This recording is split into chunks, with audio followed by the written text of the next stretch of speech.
छोटे शीर्षकों से जुड़े कुछ प्रावधान। अनुच्छेद 5 देखो ये क्या कह रहा है कि आर्टिकल जो 5, 6, 7, 8, 9, 60, 324, 366, 367, 379, 380, 388, 391, 392, 393 स्वतः ही लागू हो गए थे। कई बार पूछ लेगा, देखो 5, 6, 7, 8 ये किसके साथ है? ये है नागरिकता से रिलेटेड है, ठीक है। 60 है, 324 है, आर्टिकल 324 किससे है?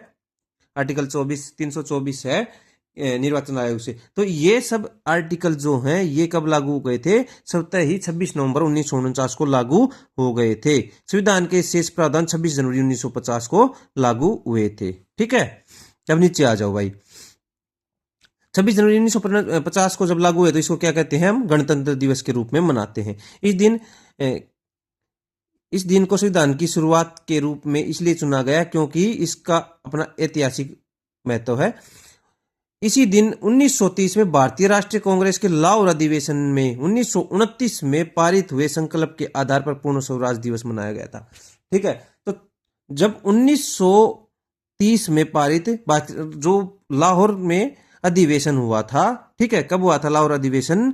दिसंबर 1929 में जो लाहौर अधिवेशन हुआ था उसमें पूर्ण स्वराज की मांग रखी गई थी, ठीक है। तो इसी वजह से 26 जनवरी को इन्होंने चूज किया था, ठीक है जी।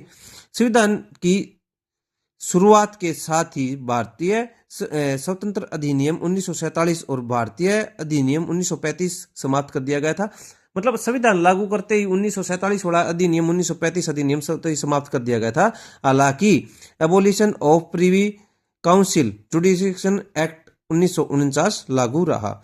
जो 1949 वाला जो एक्ट था वो लागू रहा था, लेकिन 1947 और 1935 वाला जो एक्ट जो थे वो क्या कर दिए थे? एबोलिश कर दिए गए थे।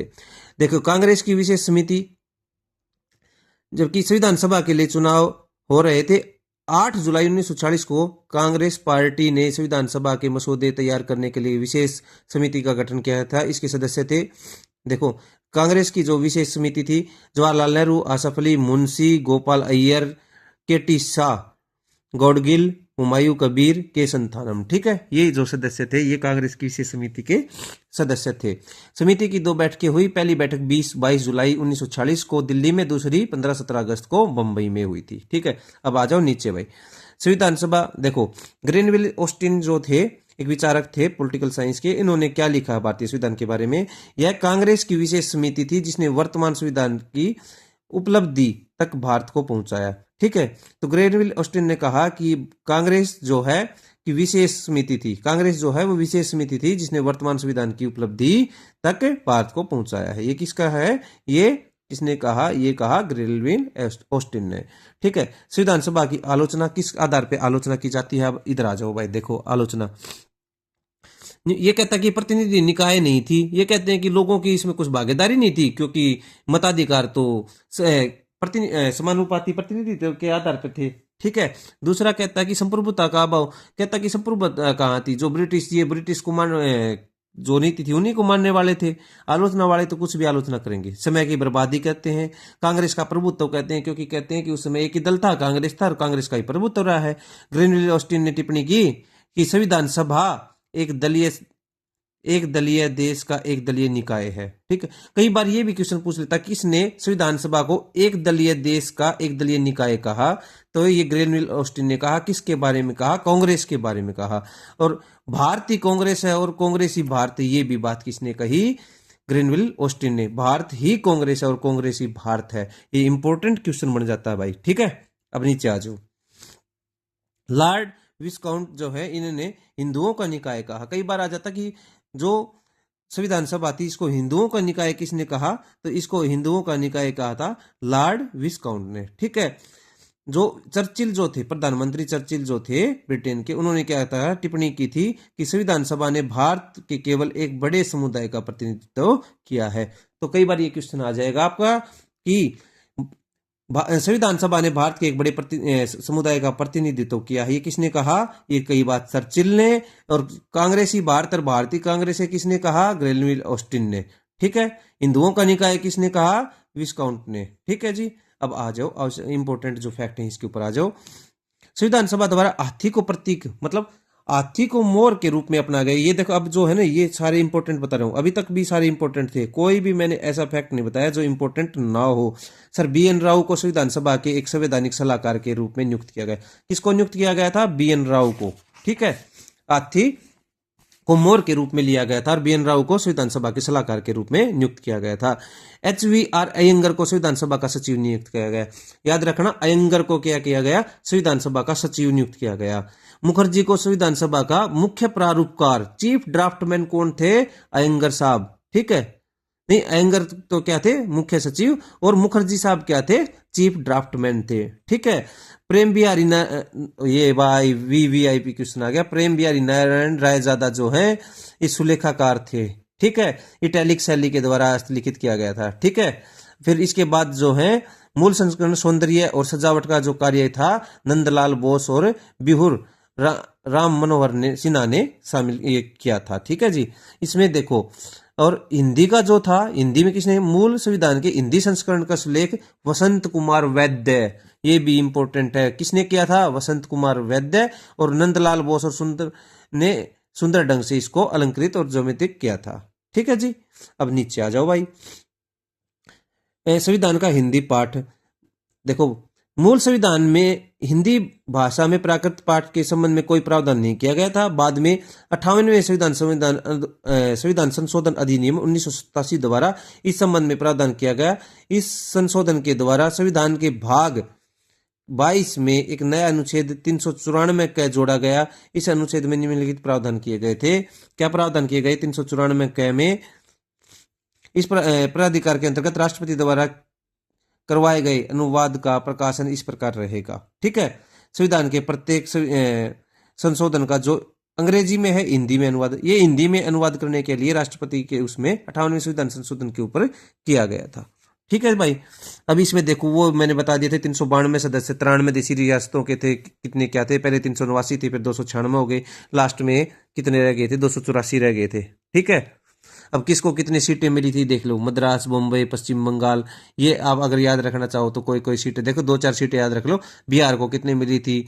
संयुक्त प्रांत यानी कि यूपी को सबसे ज्यादा कितनी मिली थी? 55 मिली थी। ठीक है, अब देखो इसमें जो इंपॉर्टेंट जो चीज आती है, देखो ये जो लास्ट जो पेज आप छोड़ देते हो, इसमें 1-2 पॉइंट बहुत ही इंपॉर्टेंट रहते हैं। ठीक है, अब देखो स्टार्टिंग में कैबिनेट मिशन, देख कैबिनेट मिशन के ऊपर 3 सदस्य थे इसके। कौन थे? एक तो Lord Pethick Lawrence cabinet mission के सदस्य। ठीक है, और कौन थे? स्टेफर्स क्रिप्स और एवी अलेक्जेंडर। ठीक है, कैबिनेट मिशन कब आया था? 24 मार्च 1946 को ये भारत पहुंचा था कैबिनेट मिशन। ठीक है, इसने अपनी योजना कब दी थी? 16 मई 1946 को। ठीक है, मार्च में आया था और मई में इसने अपनी योजना दे दी। ठीक है, अब आगे नीचे आ जाओ भाई, देखे एक पॉइंट, भारत शासन अधिनियम 1935 ने कर, संपत्ति एवं शिक्षा के आधार पर सीमित मताधिकार दिया था। ठीक है, तो भारत शासन अधिनियम 1935 ने किस किस आधार पर? कर, संपत्ति, शिक्षा के आधार पर मताधिकार दिया था। ठीक है, डोमिनियन विधानमंडल के रूप में संविधान सभा की पहली बैठक 17 नवंबर 1949 को हुई थी। जीवी मावलंकर को इसका अध्यक्ष निर्वाचित किया गया। विधानमंडल के रूप में कब हुई थी? पहली बार 17 नवंबर 1947 को हुई थी। ठीक है, 17 अप्रैल 1952 को अंतरिम संसद का अस्तित्व समाप्त हो गया। कई बार पूछते हैं कि अंतरिम जो संसद थी वो कब तक चली थी? 1952 तक। कब तक? 17 अप्रैल, डेट भी आ जाए 17 अप्रैल तक। पहली निर्वाचित संसद दोनों सदनों के साथ मई 1952 में अस्तित्व में आई थी। ठीक है, ये था हमारा चैप्टर। और इसमें अगर हम एक मोटा मोटा सार देखें इसका, तो क्या है कि इस पहली बार MN रॉय ने किया था 1935 में, राष्ट्रीय कांग्रेस ने 38 में, पंडित नेहरू ने इसमें क्या नाम है कि जो संविधान सभा का जो निर्माण है वो वयस्क मताधिकार पे होना चाहिए, ये बात की गई थी। अगस्त प्रस्ताव 1940 में, और 1942 में क्या नाम कैबिनेट मिशन आया था। ठीक है, और उसके बाद जो हम देखें तो सदस्य 389 घोषित किए गए थे, बाद में 299 हो गए थे। ठीक है, और लास्ट में कितने रहे थे? 284 रहे थे। और 9 अगस्त 1946 को संविधान सभा की पहली बैठक हुई थी। ठीक है, कौन थे इसके? पहले सचिदानंद सिन्हा थे, उसके बाद डॉक्टर राजेंद्र प्रसाद आए। ठीक है, और क्या नाम है डॉक्टर राजेंद्र प्रसाद। और अस्थायी सदस्य कौन थे? मुखर्जी और कृष्णाचारी थे। उद्देश्य प्रस्ताव कब आया था? 4 दिन बाद, जब जो 9 दिसंबर को 1940 को पहली जब इसकी बैठक हुई थी, उसके 4 दिन बाद उद्देश्य प्रस्ताव आया था। कब आया? 13 दिसंबर 1940 को आया था। किसने पेश किया? पंडित नेहरू ने पेश किया। उद्देश्य प्रस्ताव के आधार पर ही हमारे संविधान सभा का हमारे संविधान का निर्माण और क्या नाम हमारी प्रस्तावना का निर्माण किया गया था। स्वतंत्र अधिनियम द्वारा पारित, इसमें क्या है कि 3 जून 1947 को लॉर्ड माउंटबेटन योजना के आधार पे ही हमारे जो देश थे उनको बंटवारा किया जाना था। ठीक है भाई। उसके बाद देखो, 2 तरह से ये काम करती थी। एक तो संविधान सभा के रूप में काम करती थी, तब कौन था? तब डॉक्टर राजेंद्र प्रसाद इसके अध्यक्ष थे। और जब ये एक विधायिका के रूप में काम करती थी, तब जीवी मावलंकर इसके अध्यक्षता करते थे। 26 नवंबर 1949 को हमारा संविधान आंगिक रूप से क्या नाम है घोषित किया गया था, लागू किया गया था। इसके बाद क्या क्या कार्य हैं कि राष्ट्रमंडल की सदस्यता हमने ले ली थी मई में 1949 में। और सबसे पहले 1947 में क्या नाम है, हमने 22 जुलाई 1947 को राष्ट्रीय ध्वज को अपना लिया। हमने राष्ट्रीय गान को, राष्ट्रीय गीत को, डॉक्टर राजेंद्र प्रसाद हमारे पहले राष्ट्रपति चुने गए थे। ये सब कार्य कब किए गए थे? जब हमारा संविधान 26 जनवरी 1950 को लागू भी नहीं हुआ था। उससे पहले कौन कौन से कार्य, ये बहुत ही इंपॉर्टेंट है। इसमें बहुत ही बार क्वेश्चन आया है। आप एचसीएस के भी खोल के देखेंगे, शायद एक आधा क्वेश्चन मेरे हिसाब से मुझे याद जहां तक है कि मिल जाएगा कि डॉक्टर राजेंद्र प्रसाद कब राष्ट्रपति चुने गए थे, संविधान लागू होने से पहले या लागू होने के बाद। इस तरह से वो इसको किसी भी फैक्ट को भी दे सकते हैं। ठीक है। अच्छा, इसके बाद कितने रुपए लगे थे? कब? ये 24 जनवरी 1950 को अंतिम जो बैठक हुई थी। ठीक है। समितियां कौन कौन सी थी? मैंने आपको समितियों के बारे में बता दिया। समितियों को बहुत ही ध्यान रखना कि संघ आ जाए, वहां पे कौन है? संघ में जवाहरलाल नेहरू है। और प्रांत आ जाए, वहां पे सरदार पटेल है। लेकिन जहां पे राज्य आ जाए, वहां पे फिर क्या नाम है? जवाहरलाल नेहरू है। ठीक है। और इसके बाद उप समिति, एक अल्पसंख्यक समिति जो है, अल्पसंख्यक के अधिकारों की समिति जो है, उसके बारे में आपको याद रखना है। और एक प्रेस दीर्घा समिति उषा नाथ सेन जो है, इनको याद रखना है। प्रारूप समिति के बारे में आपको ये 6-7 जितने भी, इन सभी को याद करना है इसमें। ठीक है। उसके बाद संविधान सभा 4 नवंबर 1948 को संविधान अंतिम प्रारूप पेश किया गया। ठीक है। ये प्रारूप के बारे में मैंने आपको बताया। और संविधान जो लागू हुआ था 26 नवंबर 1949 को, कुछ आर्टिकल लागू हुए थे, ये मैंने बता दिए। ठीक है। तो 1935 और 47 का अपने आप से क्या नाम है एक्ट जो थे समाप्त हो गए थे, लेकिन प्रीवी काउंसिल जुडिशरी एक्ट 1949 लागू रहा था। ठीक है। फिर कांग्रेस के बारे में आ गया, फिर इसकी आलोचना आ गई। इसकी इंपॉर्टेंट तथ्य में यह आ गया कि मोर किसने कौन सी अपनाई गई थी? ये हाथी की अपनाई गई थी। बीएन राव क्या है, इसके सलाहकार थे। ठीक है। और सचिव कौन नियुक्त किए गए थे? अयंगर को नियुक्त किया गया था। मुखर्जी संविधान सभा का प्रारूप ड्राफ्टमैन किया गया था। प्रेम बिहारी नारायण रायजादा जो थे सुलेखाकार थे। और हिंदी के कौन थे? सुलेख वसंत कुमार वैद्य थे। 58वें संविधान संशोधन के द्वारा इसको हिंदी में संस्कृत चेंज करने के लिए वो कहा गया था। फिर इसकी सीटें आ गई थी। ठीक है। फिर इसमें कैबिनेट मिशन में कौन कौन था? कब कैबिनेट मिशन आया था? ठीक है। उसके बाद इसने क्या नाम है 1935 में किस आधार पर मताधिकार दिए गए थे? 24 अप्रैल 1952 तक अंतरिम सरकार के रूप में इसने काम किया था। ये हमारी पूरा चैप्टर है, इसको आप याद कर लें। इसमें से कोई भी फैक्ट आ सकता है। उम्मीद है आपको वीडियो पसंद आई होगी। अगर पसंद आई है तो डेली मेरे साथ बने रहें और डेली जल्दी से जल्दी करेंगे चैप्टर को।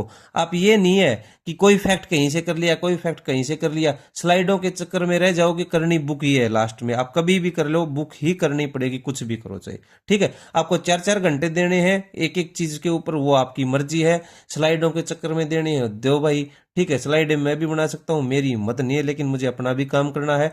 मेरे काम के साथ साथ अगर आपका भी काम हो जाए तो मुझे कोई इस बात से फर्क नहीं पड़ता। ठीक है। तो आप भी मेरे साथ काम करो और मैं भी करता रहूंगा। ठीक है जी।